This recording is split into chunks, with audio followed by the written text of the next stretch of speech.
Hi everyone, আসসালামু আলাইকুম। আশা করছি সবাই সুস্থ সুন্দর আছেন। আমরা আলহামদুলিল্লাহ ভালো আছি। আজকে আমার মাকে আমার বাসায় নিয়ে আসলাম। সকালবেলা উঠে হসপিটালে গিয়েছি, ওখান থেকে সেলাইটা কেটে আমার বাসায় নিয়ে আসছি। এর আগে তো মাকে আর বের করা হয়নি। হসপিটাল থেকে যখন রিলিজ দিয়েছিল তখন আপনার বাসায় নিয়ে গিয়েছিলাম, তারপর আজকে সেলাই কেটে আমার বাসায় নিয়ে আসছি। এদিকে আমি রান্না করতেছি চিংড়ি দিয়ে পটল রান্না করব। তা আসলে দুপুরবেলা মানে যেটা সমস্যা হয়, খুব স্লো গতিতে রান্না করতে হয়, গ্যাসের স্পিড কম থাকে। এটা অনেক এরিয়াতে হচ্ছে, অনেকেরই এই প্রবলেম শুনতে পাই যে রান্না ঝটপট করে করা যায় না। আর কিছু রান্না আমি দেখা যায় সন্ধ্যাবেলা করে থাকি, সেটা পরদিন কিন্তু মাইক্রোওভেনে গরম করেও খাওয়া যায়। এখন ফ্রেশ একটু মাছের ডাল রান্না করব, আমার মায়ের খুব পছন্দ মাছের ডাল। আর এদিকে চিংড়ি মাছ দিয়ে পটল ভুনা করব।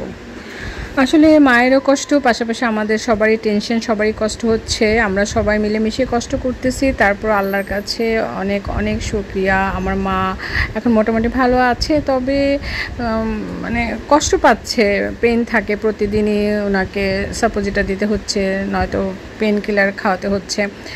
তো সেই কারণে আমাদের মনটা অনেক খারাপও লাগে যে আমরা কষ্ট করার পরও যদি মা সুস্থ হয়ে যায় তাহলে কিন্তু আমাদের চেয়ে আর খুশি মনে হয় না আর কেউ হবে। তো সৃষ্টিকর্তার কাছে এটা আমাদের চাওয়া যে আমার মা যেন সুস্থ সুন্দরভাবে একটু চলাফেরা করতে পারে, নিজের চলাফেরাটা যাতে নিজে করতে পারে। তো এখন তো দুইজন ছাড়া একেবারে মা মুভ করতে পারে না। তো অনেক খারাপ লাগে যে হঠাৎ করে পা পিছলে পড়ে যে এভাবে এত বড় একটা অ্যাক্সিডেন্ট হবে, সেটা আমরা আসলে কল্পনা করতে পারি নাই। তারপর মহান সৃষ্টিকর্তার ইচ্ছে, কিছুই করার নেই। উনি যেটা ভালো মনে করেছেন সেটাই করেছেন। তা আমাদের ধৈর্য সহকারে সব কিছুই মেনে নিতে হবে। আর মা যাতে ভালো হয়ে যায় সেই চেষ্টাটা আমাদের মাঝে আছে, আমরা করছি। আর আমার হাজব্যান্ডের কথা কি বলবো, যে ও মানে ওর মাকে যতটুকু ভালোবাসতো আমি নিজে দেখেছি, যেটা মানে এত ভালোবাসতো বরাবরই আমার মাকে, একই দৃষ্টিতে একইভাবে ভালোবেসে আসছে। গিফটের বেলায় বলবো, আমার শাশুড়িকে যখন যেটা গিফট দিত আমার মাকেও সেম গিফট দিত। ও সবসময় বলতো যে তোমার মা আমার মার মধ্যে গ্যাপ কিসের, মানে এটার মধ্যে তো ব্যবধান নাই, তোমার মা আমার মা সেম। আর অনেকে কিন্তু এই মেন্টালিটিটা থাকে না, অনেকের মাঝে থাকে না, যেটা আমার মানে ফ্যামিলি, আমার মানে মায়ের পরিবার, মানে আমার ভাই বোনরা সবাই, আমার মা সবসময় এই কথাটা বলবে যে মুসা হলো ফেরেশতার মতো, মানে ওদেরকে অনেক ভালোবাসে, সবসময় খোঁজখবর রাখবে।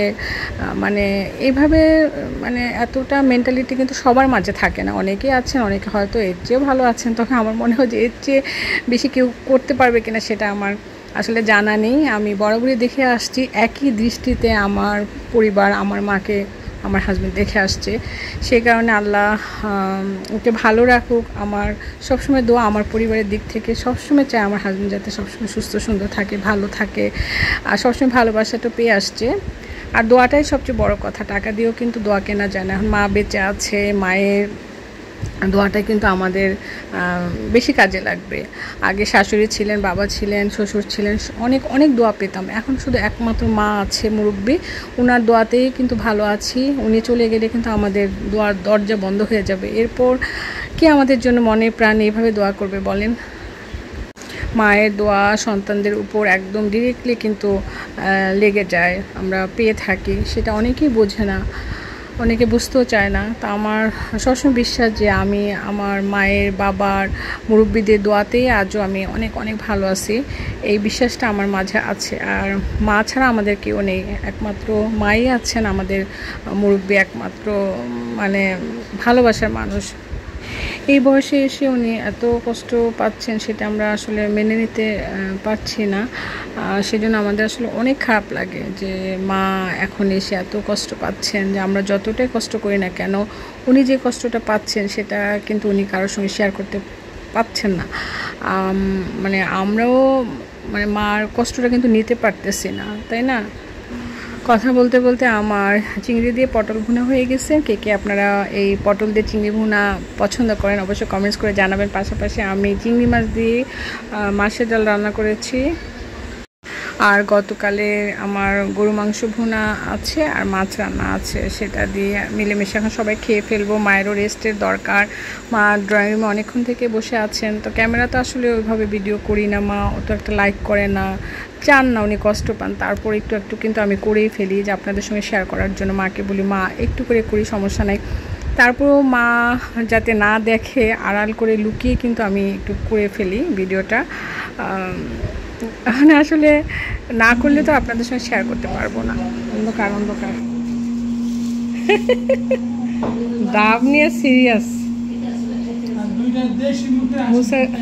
তাই, মাত্র দুইটা ডাব নিয়ে আসছে।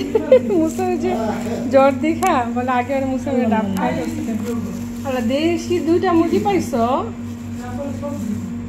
দুইটা দিন। তা আমার মায়ের রুম এই তো আমি একটু ঠিকঠাক করে রেখেছি। এদিকে আমার বড় বোন, আমার ভাইয়ের, আমি তিনজনে মিলেই হসপিটালে গিয়েছিলাম। হসপিটাল থেকে এসে মাকে একটু ফ্রেশ করে খাবার খাইয়ে দিলাম। তো এখন ভাবতেছি মাকে শোয়ানোর ব্যবস্থা করতে হবে।